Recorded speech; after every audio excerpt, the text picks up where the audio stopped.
On Wednesday, the Home Secretary, Theresa May, announced some changes to the way in which the state would deal with people suspected of being involved in terrorism.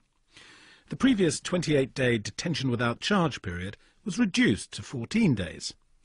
Many of the coalition supporters had hoped that the Home Secretary would completely scrap the controversial control orders regime, a form of house arrest involving electronic tagging, curfews and denial of access to the internet and telephones. Both Conservatives and Liberal Democrats had banged the civil liberties drum loudly in opposition, and many were profoundly uneasy about limiting the freedoms of people who had never been convicted of any crime. But in the event, they were disappointed. The right place for a terrorist is in a prison cell. But where successful prosecution or deportation is not immediately possible, no responsible government could allow these individuals to go freely about their terrorist activities. We are also clear that the current control order regime is imperfect and has not been as effective as it should be. We therefore propose to repeal control orders.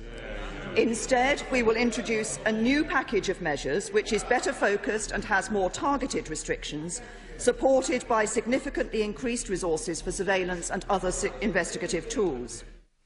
These new arrangements were promptly branded Control Orders Light by civil liberties campaigners. So why had the Home Secretary felt the need to hold back from a thoroughgoing abolition and risk being accused of breaking a pledge? Some pundits, supposedly in the know, whispered that the security service, better known as MI5, had made a compelling case behind the scenes for the Home Secretary to keep a sheaf of draconian powers in her quiver.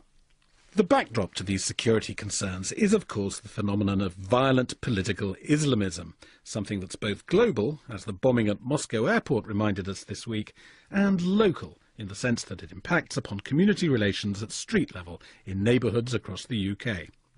All the major political parties agree on the need both to combat the terrorism and challenge the ideology that promotes it. But this can cause problems.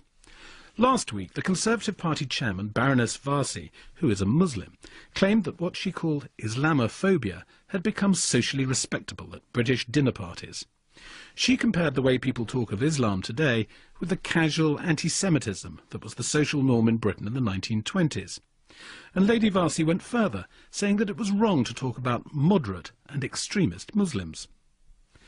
But if that's the case, how are politicians, or dinner party guests come to that, to distinguish between those Muslims who call for the death of apostates, or for homosexuals to be thrown off cliffs, or who want to replace our democratic institutions with an Islamic caliphate, and those Muslims who absolutely do not?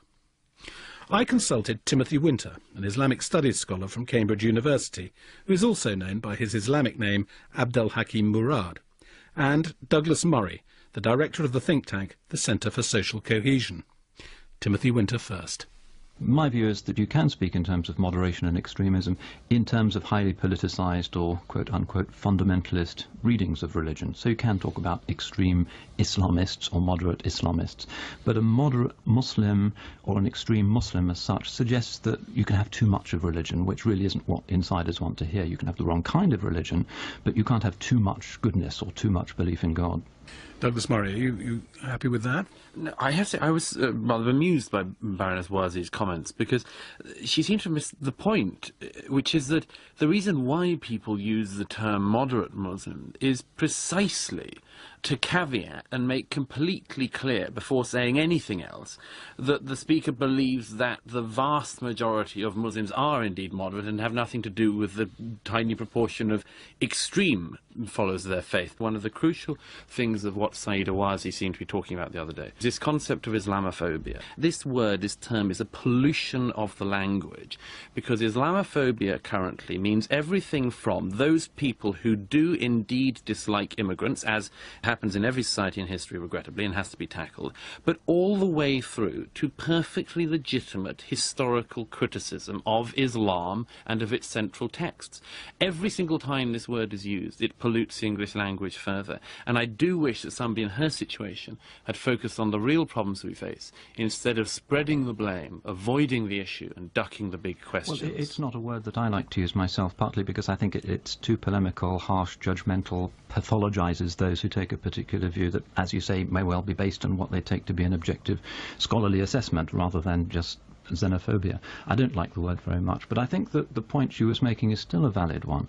There is a legitimate fear amongst very many marginal, vulnerable Muslim minorities in Europe now that there is a kind of traditional right-wing chauvinism on the march again that is no longer allowed to speak against racial communities, but has found, to its great joy, that if it polemicizes fiercely and makes huge generalizations about Muslims, it suddenly gets a third of the votes. And we're seeing this in Scandinavian countries, in Holland, countries that until 10 years ago were bastions of liberalism, suddenly voting for people who are calling for minaret bans, for taxes on the hijab, for religiously specific immigration tests. And that is alarming, not just to Saida Warsi, but I think to most people who are committed to the traditional model of Europe as a community of equal communities. I just wondered if you could tell us what, as it were, a moderate take on the appropriate penalty for apostasy would be, or a moderate take on the desirability of a caliphate, all these things that do worry people in rhetorical form. Well, we have to recall that Islam, again, doesn't have a central source of authority. You can't find a single voice who speaks for Islam. The religion is enormously diverse. It's disorganized religion, if you like. It's not organized religion. In many ways, I think that's a healthy thing because there's a big polemic, a huge argument, fundamentalists, liberals, modernists, feminists, everybody having a go at each other. Eventually, some kind of consensus will emerge. We're almost going through a Reformation-type stage at the moment with the Enlightenment added simultaneously, and that's not going to be an easy argument, and it's not always going to be a peaceful argument. Look at Europe's history. The European Reformation was perhaps the most violent episode in its history, and with the spread of Saudi-type fundamentalist religion with the petrodollars, which is a major part of this problem, which hasn't been mentioned yet and deserves to be, there's a certain puritanism and a desire for a literal interpretation of Scripture that is really derailing the process which had been ongoing since the 19th century and the beginning of Ottoman reforms towards a more open and intelligent religious engagement with modernity. But what is that more moderate and more open and intelligent take in relation to these issues? Well, for instance, Abdurrahman Wahid, who for years campaigned against American-backed dictatorship in Indonesia, and as a very traditional person who'd memorized the Quran, a religious scholar, graduate of Al-Azhar, led the country into a very open type of democracy where those issues that you've mentioned are simply not legislated against. Although on the caliphate issue that's slightly different because the caliphate is not figured as a kind of generalissimo figure in a uniform who struts around and tells everybody how to pray. The caliph is somebody who precisely doesn't interfere in people's religious life. The caliph is somebody whose name is recited in the sermons and who is a symbolic symbol of Muslim unity. And that's what one is taught in the traditional creeds in traditional madrasas where I've studied myself.